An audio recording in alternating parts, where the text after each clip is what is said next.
This broadcast is brought to you by BV Podcasting. Welcome, listeners, to the third episode of the Character Crash Course, and I am your host, Braden Vassbinder, and today I am joined by Fang Panavong. And today we are going to be talking about her experience in the short story, The Winter Hibiscus, and what followed these events. To start off, everyone most likely struggles with something throughout their life. Whether it be a test in school or jail ball in gym class, everyone struggles with something. And for some people, that struggle may come from their driver's test and learning how to drive. Miss Panavong had that same struggle, and today we are going to find out what happened after the story. So Miss Panavong, do you mind telling us if you did your driver's test over again, and how did you do? Great question. Sure. I decided to take my driver's test a few months later, and I passed. Wow, that's so great. Thank you. Very nice. The night after I had failed my test, my first driver's test, I discussed with myself mentally. I tried to figure out why I failed. I concluded that I was too nervous going into it, and I had already failed before it even began. In the time before the next test, I felt compelled to study and make sure that I knew it all this go around. The morning before the second test, I told myself that I was going to pass this and to just be confident going into it. And it obviously worked. After my test, I was able to help my family get to where they needed and relieve some pressure on my family overall. Wow. Well done, truly. Which part of the test would you say was the hardest part? It was definitely at the very beginning of the test where I initially pressed the gas pedal for the first time and began the test. It made me nervous. All the work and effort led up to that point, and now you have to give it your best shot and hope you do everything correctly. Oh, yes. I could totally see why that would be so stressful. You know, many people have different ways of relaxing and calming down. Some people find this feeling in music, sitting outside, or just lying in bed. For other people, some enjoy nature and the quiet peacefulness of being outside. Song chose to get flowers that day after her test in place of food like her mother had mentioned and given her the money for. Would you say that those winter hibiscus flowers that you bought created the same feeling of peace and calming? What do they symbolize to you as a person and your values? For sure, yeah.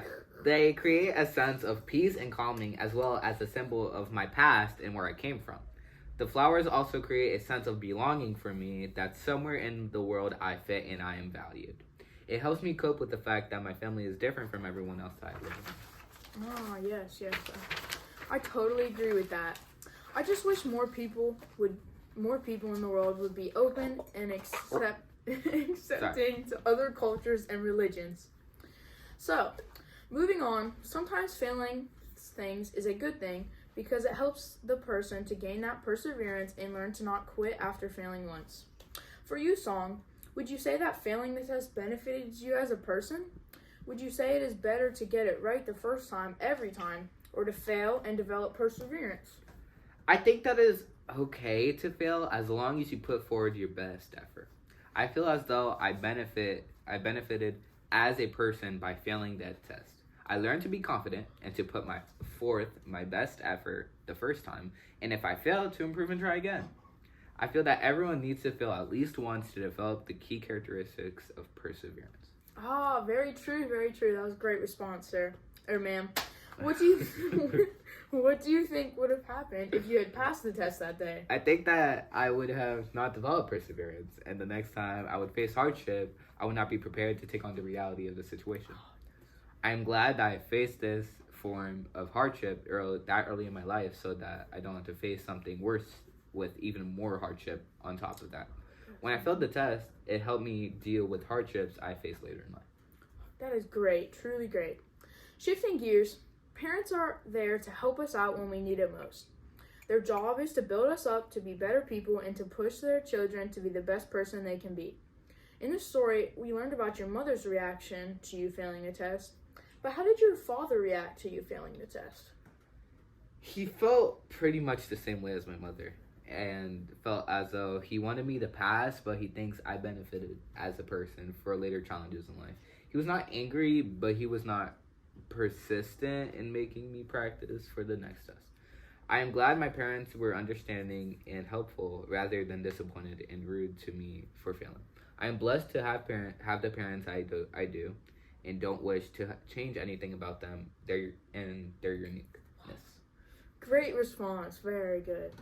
Sometimes people get on the wrong track and chase the wrong people in the pursuit of a relationship. I remember in the story you saw David drive over to the girl across the street. Yes. Did their conversation ever amount to anything? Did they end up getting in some sort of a relationship? They were together for a very short period of time, but the girl ultimately chose to distance herself from him due to how he was treating me and other people. He was neglecting everyone else but her, so she ultimately decided not to continue the relationship. I could definitely see that happening with his characteristics. Some people wish that they could erase a day entirely or just a section of it due to what happened. They may have said something they should not have or did something they should not have. For you, Song, if you could change one thing that happened that day, what do you think it would be? Amazing question, by the way. But if I could change something that day, I think I would change the way the instructor talked and interacted with me. If he had been welcoming and reassuring, I think I may have been more relaxed and possibly performed better. I get that he does the same thing multiple times per day, but he could at least put forth a kind figure to maybe cause some enjoyable and memorable interactions. Obviously, I can't change the past and how to accept how he acted, but that is what I would change if I could. Wow. Thank you, Song, for those amazing responses. This is for sure the best episode yet, listeners. I think we're going to have to wrap up things here, sadly. Thank you, Song, for your participation, and thank you for your responses. And thank you, the amazing listeners out there. And tune in for part 4 next Friday with our next author who wrote The Agony of Acne. This has been an amazing character crash course with your host, Braden Vasswinder. Thank you for listening, and goodbye.